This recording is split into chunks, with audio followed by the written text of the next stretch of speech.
Hey there, Rocky fans. This is Wesatron. Today we're going to be taking a look at Ivan Drago from Rocky 4. This is from NECA Toys, and I paid $19.99 for it. Essentially, I got it in a 2-pack from Figure of the Day with the other Rocky of the series. So just a quick look at the packaging here. You see Rocky in the background there. There's some images from the other movies behind Ivan there, and then a shot of Rocky in the flag. Spoilers, I guess. Beat up Rocky wearing America shorts. I think you can kind of figure out what happened there. Here's a little bio on the back, just talking about the movie and the celebration of 35 years of phenomenally successful Rocky saga. La la la la la. Clubber Lang on the back there. Looking forward to him coming out. As I mentioned in the Rocky review, this uses that new type of plastic that NECA is experimenting with in terms of skin tone, so we're going to pull him out and see what he looks like. Here's Ivan out of package, and you may not be able to tell just by looking at him, but he's a pretty big figure. I'm just going to put Rocky in here next to him.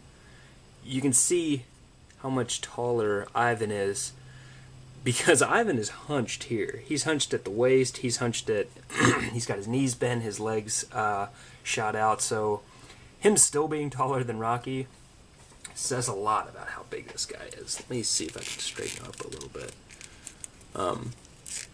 I do have good news about this figure in that his shorts are much looser than Rocky's, so he will be able to get into some of those fighter poses much more easily, which is great. So let me get him standing up straight here, and then get him next to Rocky, and you can see just how big of a height differentiation there is. Big props to NECA for recognizing the height, the size difference in these figures. I mean, that's incredible how much taller he is. I mean, he's a good maybe 3/4 of a head taller than Rocky. Very cool. So if you want to do a classic standoff, have Rocky looking back and Ivan looking down at him. If I can get them to stand up next to each other. To do this whole thing. Or if you just wanted to play Endless Love and just kind of watch this, you know, who could blame you? Look at these guys.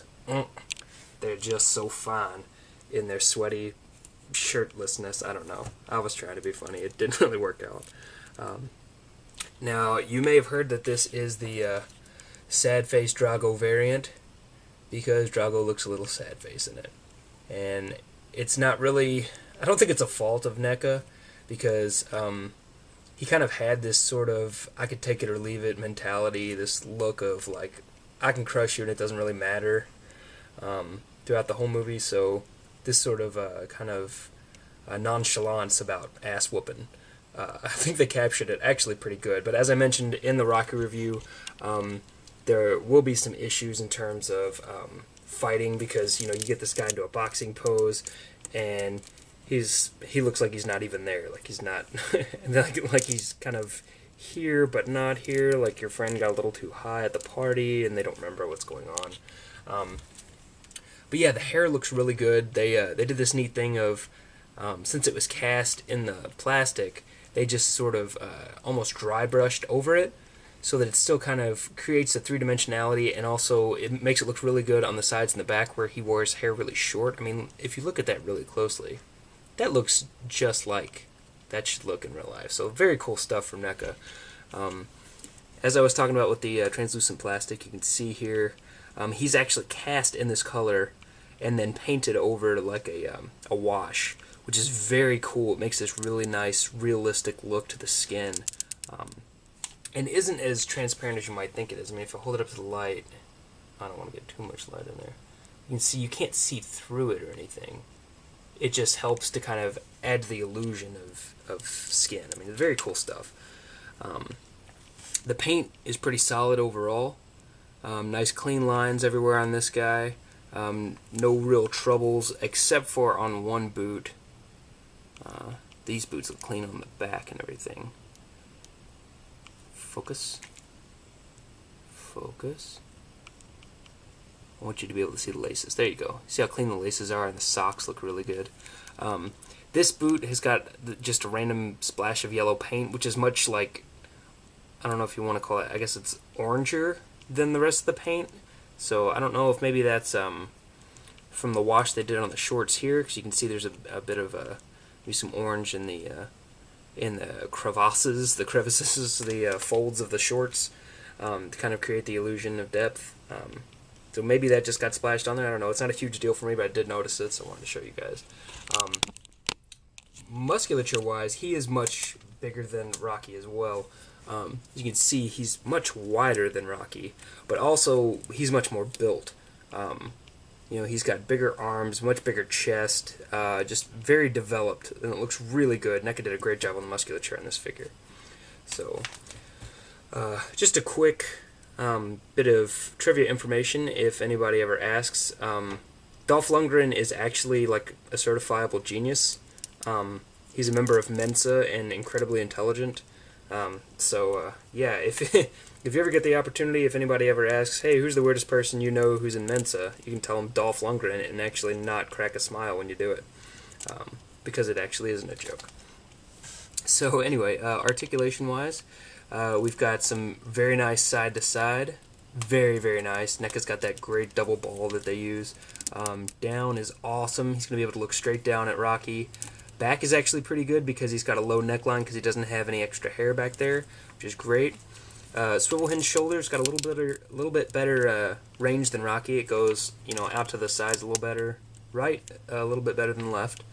The hinge on the elbow is almost 90 degrees, not quite as good as Rocky, I don't think, but pretty good. And swivel all the way around, of course.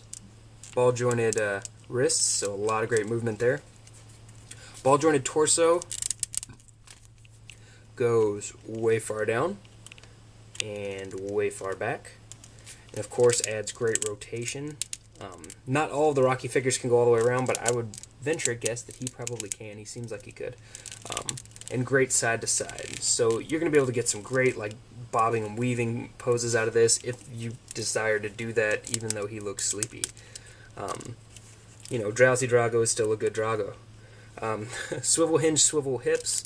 So, as I mentioned, the shorts are, there's a lot of clearance in the shorts, much like the Rocky from the first series, so you will be able to get better outward poses with this.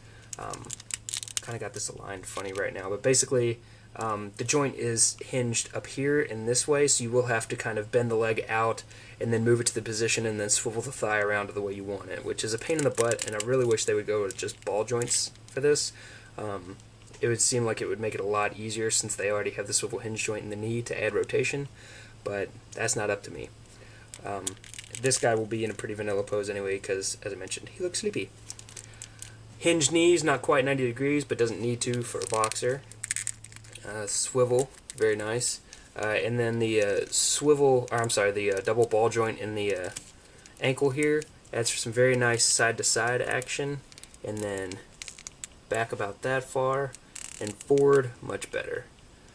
And he's got the hinge in the toes, so like with Rocky, if you want to do kind of that boxer pose where they're sort of propped up on one foot while they take a strike, that's very, very easily done.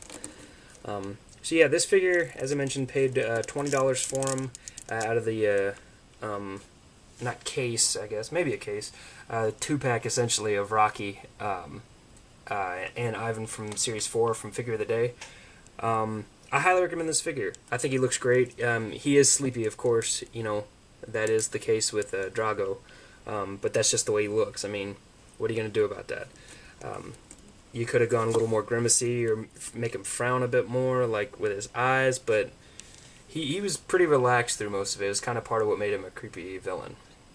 But yeah, this figure is a great figure. Expect him to be about $15 to $18 at your local TRU, and I would say pick him up if you get the chance. He's a great action figure, aside from being a great likeness and a great ode to the character. So yeah, do it. Check out www.infinitehollywood.com for more awesome news, reviews, and discussions from Newton Gimmick. He's doing 31 days of Halloween right now, and even if you don't like Halloween, I guarantee you there's some cool stuff in there for you, including movie reviews and action figure reviews. Just go check it out. Comment over there if you have any questions for him. If you have any questions or comments for me, hit me up below. I appreciate it, guys. Thanks to all the subscribers and comments. I really appreciate it. As I said, I love to talk about toys. So, yeah, thanks, guys. I'll see you soon. Bye.